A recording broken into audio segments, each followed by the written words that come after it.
By the end of this module, you will all be able to understand Lewin's three-step change theory, understand Lippitt's phases of change theory, develop an understanding about Prochaska and De Clementi's change theory. Change is vital in progress. The world is changing at a fast pace. Man has to actively engage and adapt with the environment, whether it is physical, spiritual, and social change then takes place. Planned change takes place to help the dynamic systems of the society, that is, the individual, group, organization, and community, to solve problems, learn from past and existing experiences, adapt to the environment and changes, reframe shared perceptions, improve performance, and influence future changes.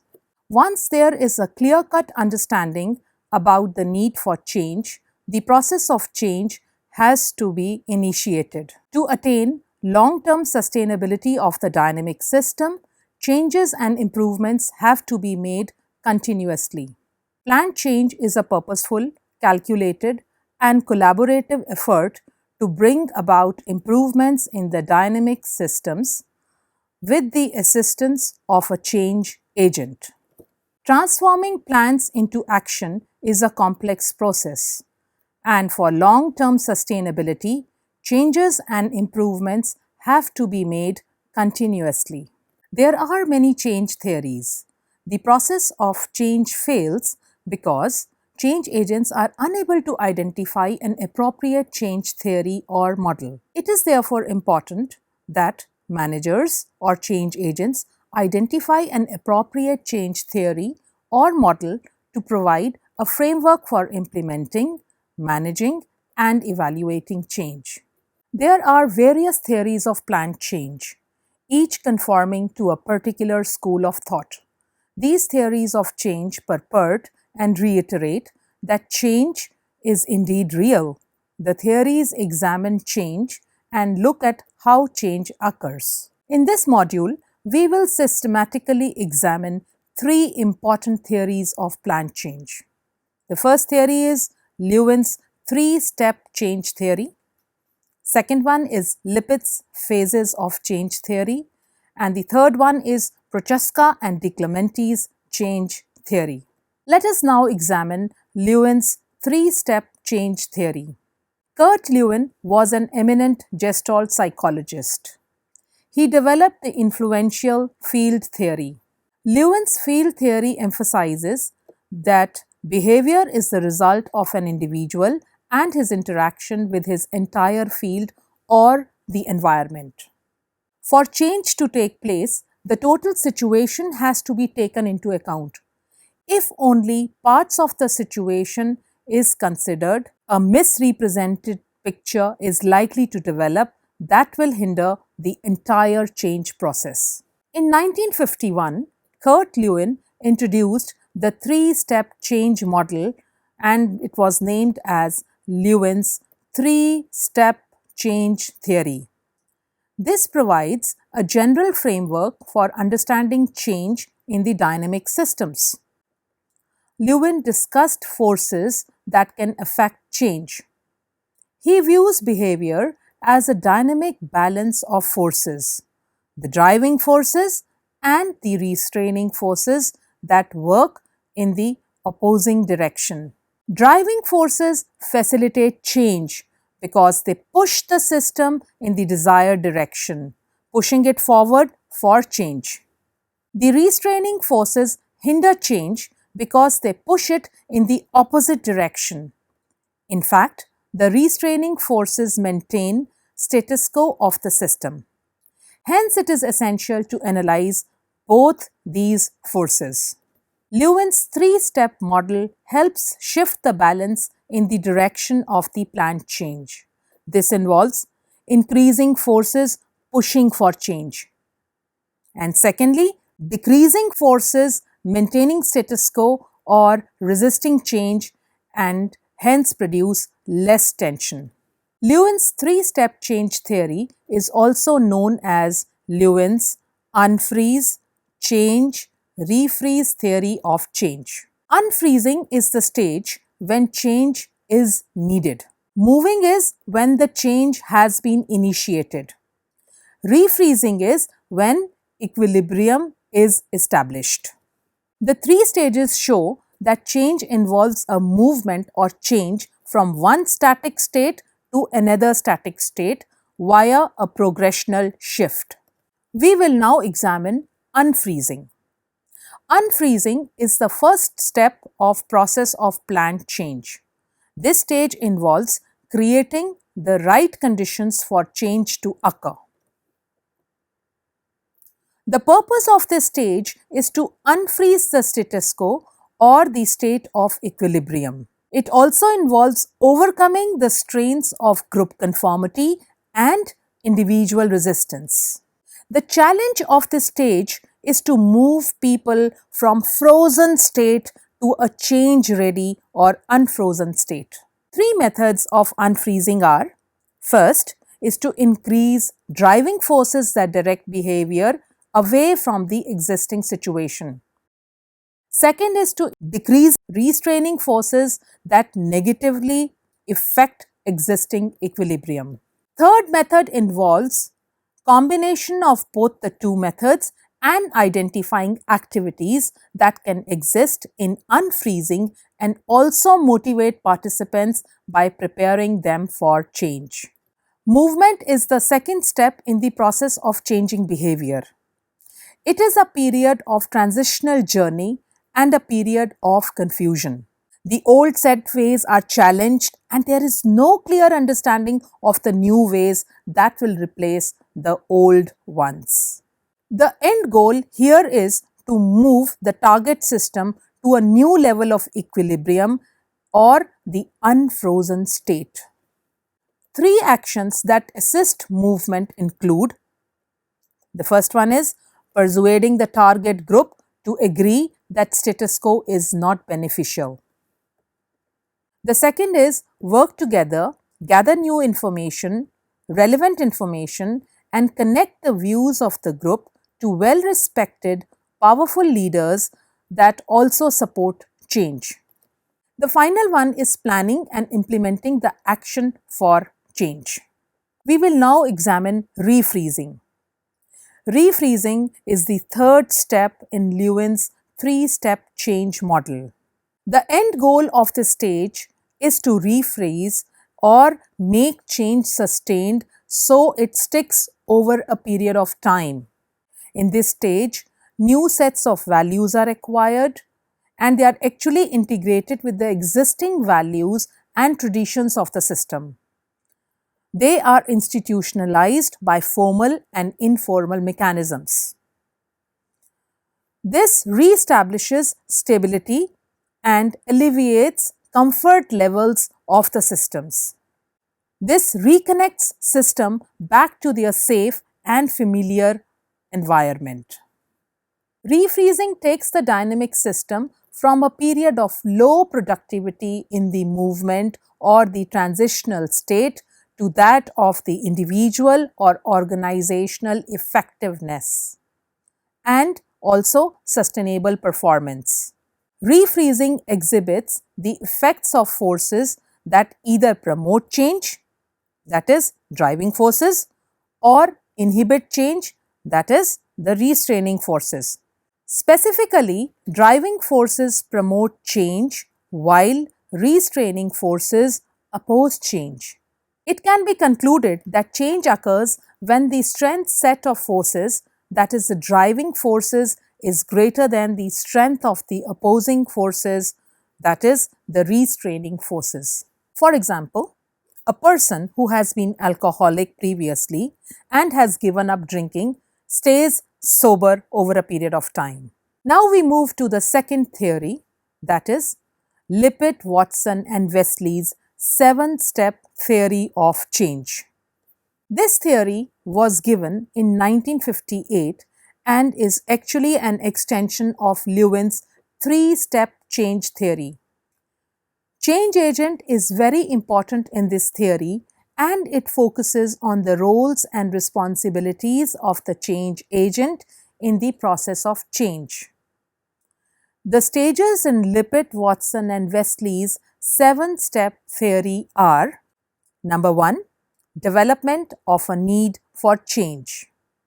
Number 2, establishment of change relationship. Number 3, working towards change.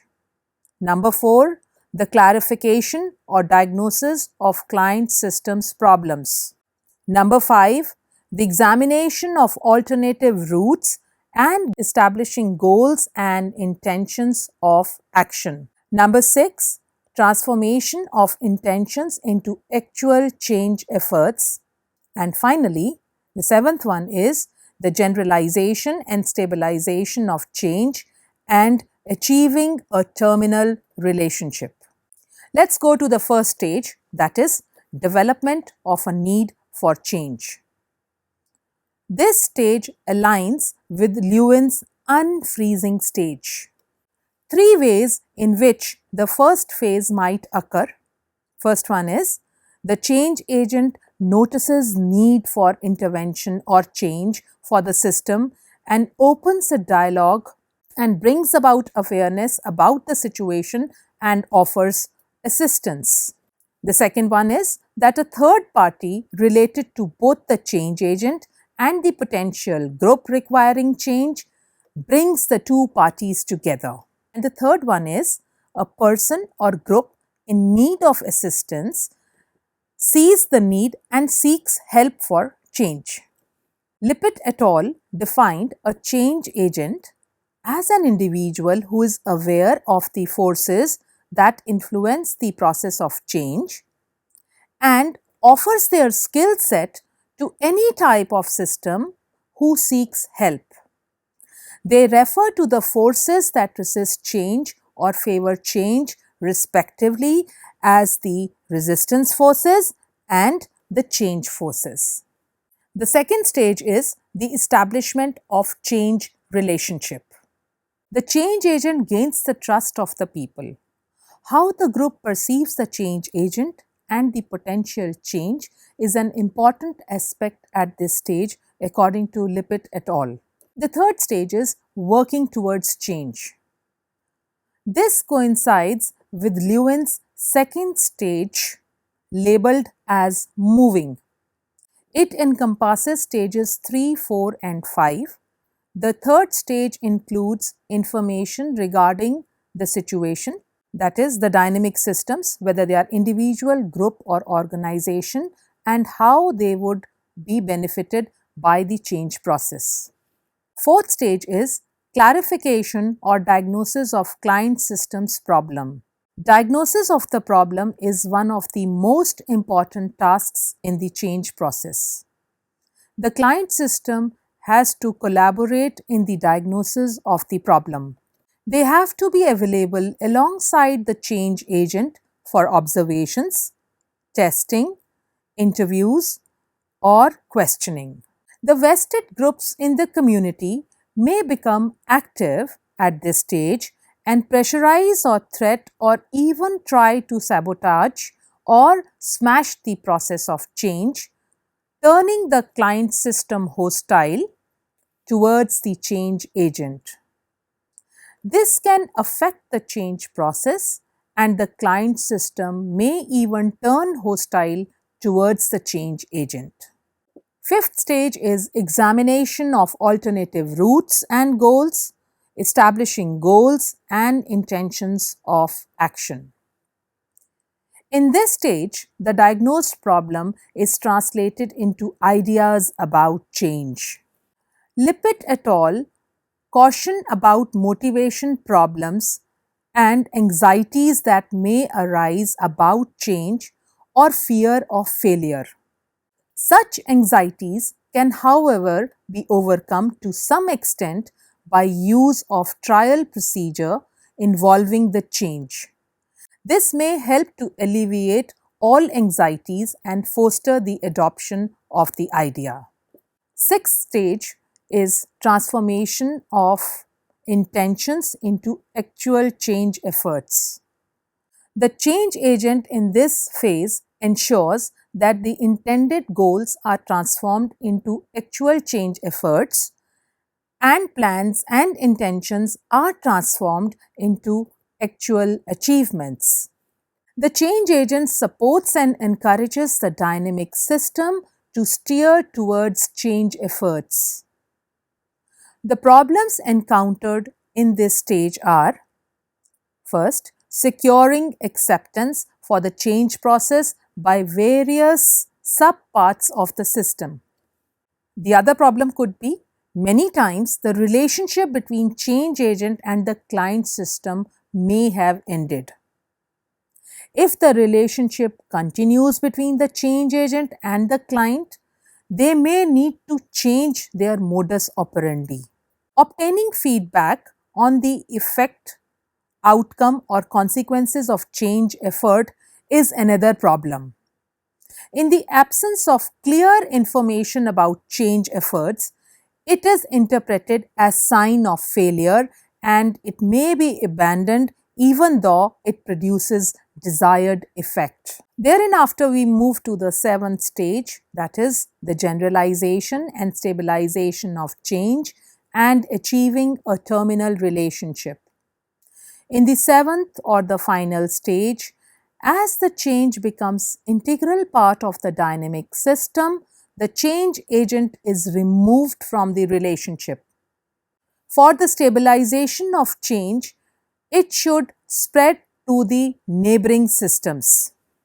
It should also spread to the subparts of the client system.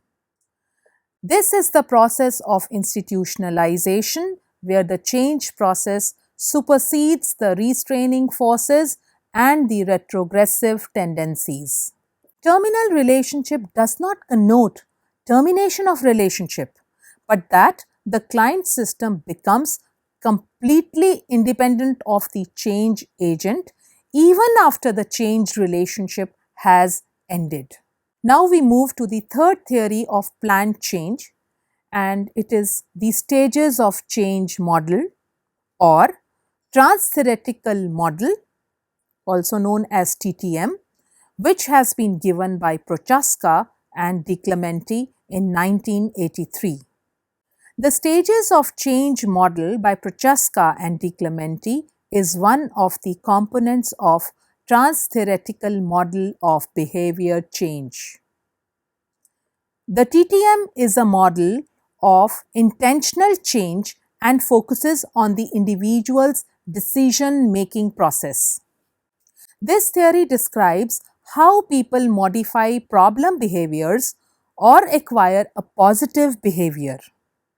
Since this theory integrates key constructs from theories, it is called as the trans-theoretical model.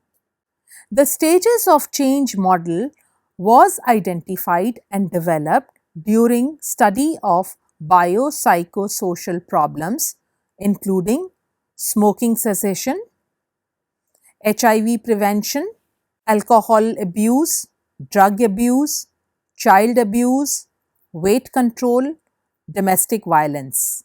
This model has been applied for developing effective interventions for health behavior change and behavior modification techniques. In order to move through the change process, everyone has to accomplish the same stage-specific tasks, although the amount of time an individual spends in a specific stage varies from one individual to the other. Prochaska and De Clementi have put down 5 stages of change. These stages are: the first one is pre-contemplation, second is contemplation, third is preparation, fourth is action, and the fifth one is maintenance.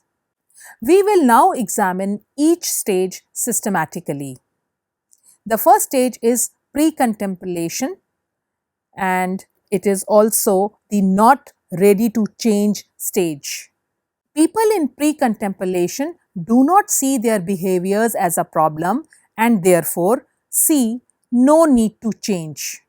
This stage is sometimes called as ignorance is a bliss stage. Research shows that between 50 to 60% of the clients are in the stage of pre-contemplation and they don't see their behaviors as a problem and are hence resistant to change. In 2002, Norcross and Prochaska distinguished between uninformed and underinformed groups of people. The uninformed groups of people are those who never see their behaviors as problem. The underinformed groups of people are those who have seen their behaviors as problematic in the past but are not currently interested in changing. I'll take an example to explain this. An alcoholic is oblivious to the fact that he is an alcoholic and his alcoholism is a threat to his physical, emotional, mental, and even social health. Techniques for change include validate lack of readiness. Second one is encourage re-evaluation of current behavior. Third is encourage self-exploration, not action. And lastly, explain and personalize the risk. Next, we move to the contemplation stage. Contemplation means thinking of changing. Change is tough. It is hard to take the first step. However, people recognize a problem and are contemplating a change, but haven't yet committed to changing. People in contemplation are sitting on the fence. Part of them wants to change, but an equally compelling part of them wants to stay the same. For example, someone contemplating dieting to lose weight and have not yet started dieting. This is the stage when people are sitting on the fence and are ambivalent about change. Should I change or should I not change? This is the stage of contemplation. Second example is that an alcoholic starts to see that his alcoholism is not only affecting his health, but also his family life, social networks, his profession, and has really not done anything to overcome the problem. Techniques for change at this stage include encourage the client to evaluate pros and cons of change behavior. Re-evaluation of group image through group activities could be another strategy. Identifying and promoting new positive outcome expectations could be yet another technique. Now we move to the third stage, that is preparation. Preparation means ready to change. In the third stage, people have decided to change their dysfunctional behaviors within a time frame. They take little steps towards changing their behavior or are testing the waters. These little steps might have worked or they might have failed, but they have not resulted in the kind of behavior change that is warranted. I illustrate it with an example. Someone contemplating dieting to lose weight has said no to dessert for the last few months, but has not lost any weight due to lack of comprehensive diet plan. Another example is an alcoholic takes a step towards change and decides to quit drinking in a month. Techniques for change in this stage include help and encourage to evaluate pros and cons of behavior change. Identify and promote new positive outcome expectations of behavior change. And lastly, encourage small initial steps towards behavior change. Fourth stage is action. Action is making change. The action initiated towards desired behavioral change, including modification of environment, experiences, or behavior. The client makes specific overt modifications in their lifestyles. It is very important at this stage to take measures against relapse.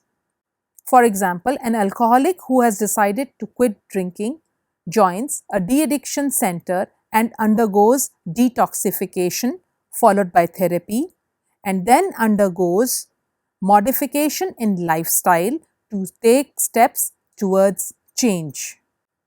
Techniques for change in this stage include helping client restructure cues and social support, enhance self-efficiency for dealing with obstacles, and lastly, help guard against feelings of loss and frustration. The fifth stage is the maintenance stage, or it is staying on track. This stage focuses actively on maintaining changes made and prevent relapse. The client is engaged in new behavior for at least 6 months and is committed to maintain the new behavior. Example is the alcoholic who has quit drinking stays sober for 6 months. He doesn't restart drinking. Techniques for change include providing follow-up support, reinforcing internal rewards, discussing coping with relapse. The final stage is the relapse, which is also called as fall from grace. This is actually an unofficial sixth stage referred to as relapse or recycling or slipping, in which the system reverts back to the old behaviors. Example, resuming drinking or smoking after a period of sobriety, or non-smoking phase a year after quitting smoking. Slipping is common and it is also considered to be normal. Techniques for change at this stage include evaluating the triggers for relapse, reassessing motivation and barriers, and finally, planning stronger coping strategies for the dynamic systems. There are various theories of planned change, each conforming to a particular school of thought. It is important to understand the theories and models of planned change. These theories reveal why change occurs, that is the driving forces, how it occurs, that is its process, timing and stages, what resists change, that is the resisting forces, and what is the final outcome. Before a change agent sets on the path of change, an appropriate change theory or model has to be identified for implementing, managing, and evaluating change. The theories provide frameworks that describe what activities have to be performed in order to start and carry out change in the dynamic system. The ultimate success of planned change is contingent on the theory selected.